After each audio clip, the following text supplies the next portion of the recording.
So a Virgo Ascendant for me would as far as describing my physical appearance, when you first meet me, you would definitely say that I'm a very intellectual person. Um, what I know about myself is that I do care about my health a great deal. I definitely like things to be very organized, and I like everything to have a certain place.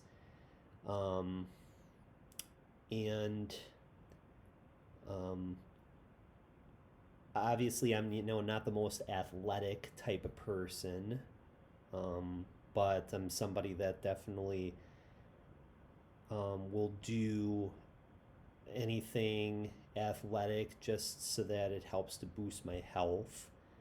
Um, and no, like I'm a person that likes to definitely size things up.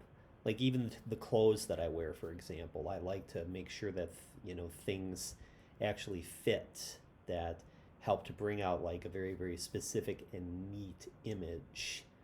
So it's also um, the second Earth sign in the whole progression of the zodiac. So um, I've obviously talked about Taurus enough. So Virgo, that's mutable Earth. So that is the second mutable sign after Gemini. Um, and as a matter of fact, both Gemini and Virgo are ruled by Mercury. So that basically means that Mercury is the satellite planet that rules over my ascendant, which basically means that the way that I would read my chart is through the lens of Mercury. So there's definitely a social factor that goes into reading, um, like reading a chart. And I was actually told by another professional astrologer that Virgo ascendants are natural astrologers. Go figure. um, no, especially with where my moon is. My moon is in my eighth house. And, so like if you think about how the first house is about what you see on the outside. The eighth house is what you see on the inside. It's behavior, it's DNA programming, it's imprinting, it's anything that deals with the supernatural, the occult, anything that is considered invisible to one's eyes. And having my moon in my eighth house obviously gives me that natural gift to be very intuitive and to read into the energy of another person or place or thing.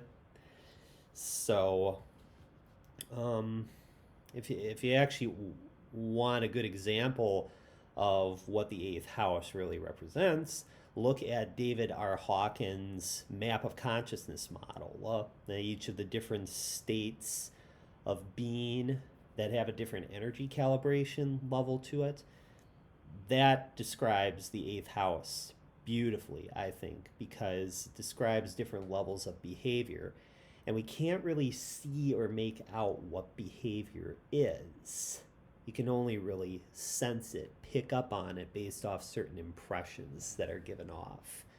Um, so, yeah, I just had to talk about how the eighth house and the first house relate to one another, but I really want to focus on the cardinal points of the zodiac.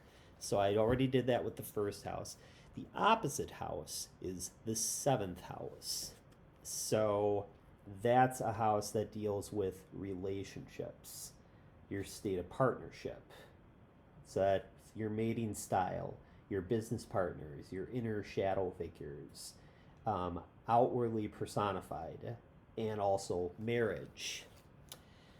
So I have Pisces on the cusp of my seventh house. So that would mean that the type of partner that I would want to attract is somebody who isn't like the hallmark materialistic type of relationship, but like one that's very, very much in tune with the astral plane. One that's in tune very much with, just the spiritual side of life. And having a relationship that creates a certain ecstasy and a heightened sense of joy in both partners, both myself and my partner.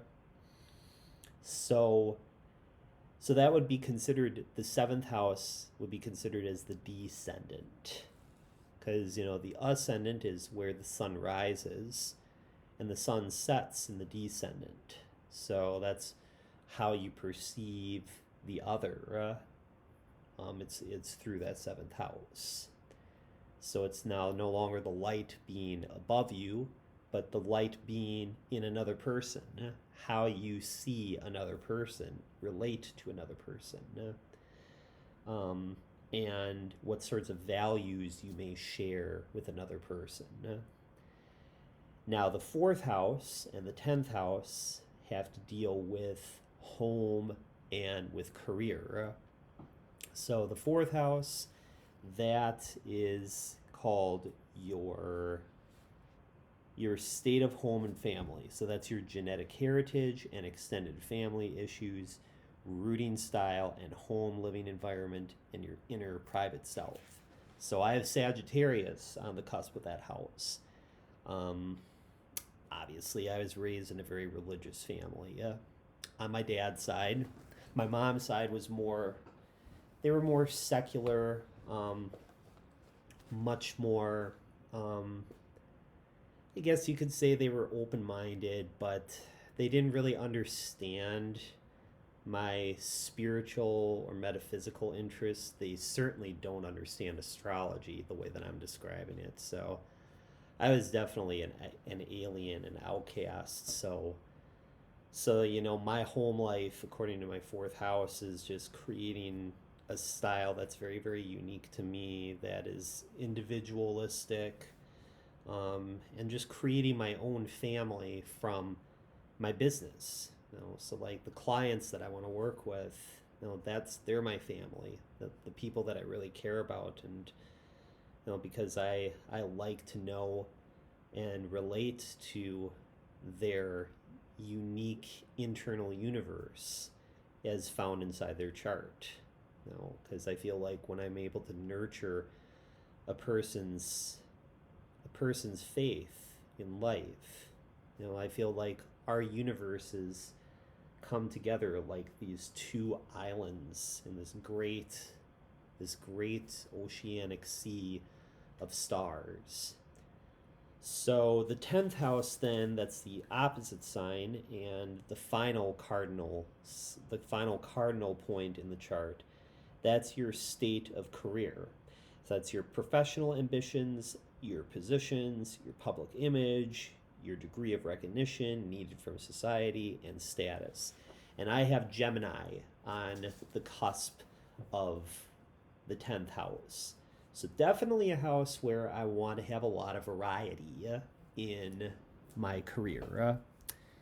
And I certainly want to have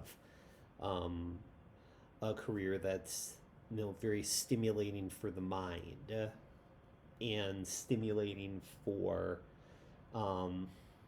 just understanding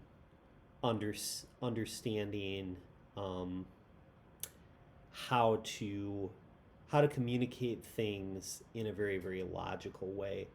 A lot like Virgo, but this is a lot more about just casually sharing information in a conversational sort of way. Whereas with Virgo, it's about like analytically dissecting all the information. So that's how I would describe the state of my my career in my 10th house with Gemini as the cusp on that sign. So after covering all of that, then we finally get to the sun, because by that point, the sun becomes an important part of the fusion process. After talking about the moon and the nodes of the moon, you have your emotional imprint, and then the two nodes providing your pathway between karma and destiny, what you were incarnated to do. Then when you look at your ascendant, you look at how you physically put yourself out there to actually to act on your sense of self, and then how you look at that through how you look at your whole chart through the lens of the ascendant. And you do that by understanding the other cardinal points, your 4th, your 7th, and your 10th house as well, and whatever planets are in those houses as well. So then once you finally figure all that out, then you have your compass point, which will then lead you directly towards your sun sign. So I obviously know that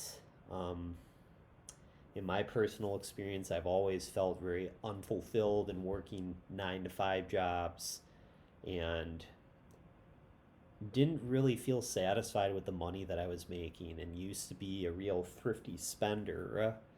So that's why it's like people say Tauruses are supposed to be good at making money. Well, yes and no. If your moon was in Taurus, that would come more naturally to you. But yeah, I don't like, that's something that's still a work in progress for me. And it's something that I hope to integrate more as I start to express myself more creatively through the way that my sun manifests. So yeah, and that's basically it. That's the groundwork that I have laid out. So so that's how I go about doing readings, and I hope that I've explained the very, very fine details in the simplest, most accessible way possible, and that you'll be interested in wanting to book a reading with me. So yeah, I will definitely be putting up more videos at more of a regular frequency.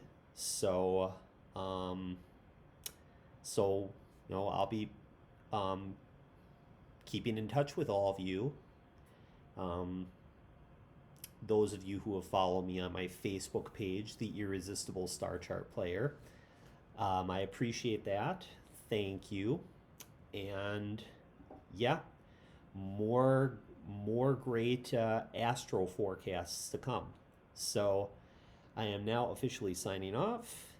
Have a lovely evening, and we will communicate more soon within the holographic matrix of life. Lotus Globe out.